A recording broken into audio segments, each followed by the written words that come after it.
Hi everybody, Amber here with Big Leap of Faith Dog Training and our special guest Rogue. We're going to start the first steps of crate training. In the beginning, I like to use a clicker. If you're not familiar with my clicker training protocol, you can go to my YouTube account and check out the clicker training protocol. Otherwise, if you want to just use a verbal marker, that is fine too. Free treat. So the beginning, when I start this, if I have a puppy, I might, and they're a little worried about the crate, I might put cookies around the crate and click and treat for that. With Rogue, she knows how to do this, so we can kind of skip that step. But what we want to do is make this a very positive experience. So when I'm starting out, what I like to do is throw a cookie in the back of the crate, so the dog goes in. As soon as they go in, I click and treat. Then I might throw a cookie out to get them out and kind of make it a game so that they think this is fun. So I'm going to show you the first step in this process. So I'm going to throw the cookie in, I'm going to click and treat. And I'll throw a little bit further so she gets out. Alright, and then I'm going to throw a cookie in, click and treat. Throw a cookie out. We're just making this a fun, positive game. Click and cookie. Good girly. We'll do this one more time. Goes in, click, and out. She gets 2 cookies.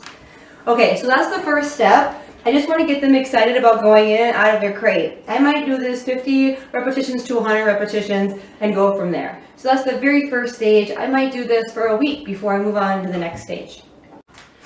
Okay, so now we're on to step 2 of this process. What we're going to do is we're going to work on having her go in the crate, and then I'm going to toss cookies in there so that we can work on her being in there a little bit longer. So I'm going to throw a cookie, I'm going to click, and then I'm going to toss the cookie kind of in that area. I might toss the cookie in the back, and then I'm going to let her out. Good. Good job. All right, same concept. I'm going to put the cookie in, click, I'm going to put another treat, another cookie, and then see if she offers me anything. Well, that's a good girl. I'm okay with that right now. We're beginning. Throw a cookie in, treat, cookie, cookie. Good. So what you're kind of looking for is them to kind of hang out and watch to see if you're going to throw any more cookies in here. Nice. Good. And then I'm going to toss it out. And what we're looking for is them just to start hanging out in there and kind of getting excited and to look for not having to come out right away. Good job. Good. Cookie. And then out. Good job. So that's the second phase of this process. And again, I would do this probably 50 to 100 repetitions before I would move on to starting to close the crate. I really want them to be comfortable in there for at least 5 to 10 seconds without me having to close the door yet. Okay? Good job. Okay, so now the third step of this process is to be able to slowly shut the door. With this process, I take it very slow because I want the dogs to realize it's not a bad thing. So what I'm going to do is I'm going to throw the cookie in. I'm going to click and treat. I'm going to toss another cookie. I might give her another cookie. And then I'm going to close the door. I'm not even going to latch it. I'm just going to close it. And then I'm going to open it and give a cookie. Good. And I'm going to toss the cookie out so that she knows that it's still a positive thing. And I'm going to put the cookie in. I'm going to close the door. I might latch it. Open. Cookie. Good. So I might do this opening of the door duration for about 20 to 30 repetitions, and then I'm going to ask for that door to be closed a little longer. Out. So we'll do it again. Go in. I'm not clicking right now because she knows this, but if I were a beginner dog, I'd still be clicking. I'm going to close the door. I'm going to latch it, maybe count to 5.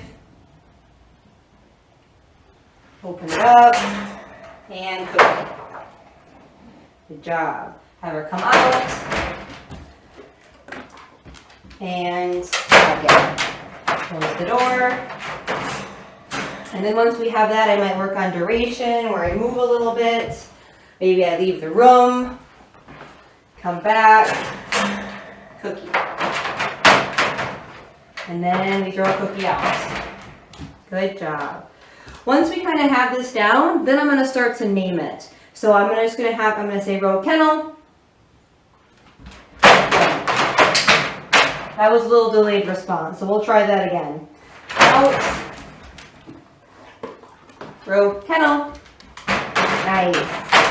Good. So if that would have been a new dog, I would have clicked and treated, but she knows this. Good job. And then I'm going to send her out. And we'll do this one last time so I can kind of show you the additional steps. So I'm going to go put it in. I'm going to lock it. I'm going to leave so that you can kind of see the duration. A little bit more. Okay, so now when I come back, she knows the wait command, so I can be able to say wait to her. But if I didn't have a dog that did not know how to wait, if I had a dog that tried to rush the door, I might just close the door again. Okay, so I might open it, but if she were to rush it to try to get out, I would just slowly close it, and then just kind of repeat that process until they're not rushing the door. Okay, but because she knows a wait command, she's hanging out there. Good job. And out. These cookies aren't growing very well. Good girl. All right, so that's the process of crate training. Every dog is a little bit different. You might have to spend more repetitions to get a dog to like something, but ultimately I want to be able to send my dog from the living room into this room and not have any problem with them not going into their kennel. All right? Good job.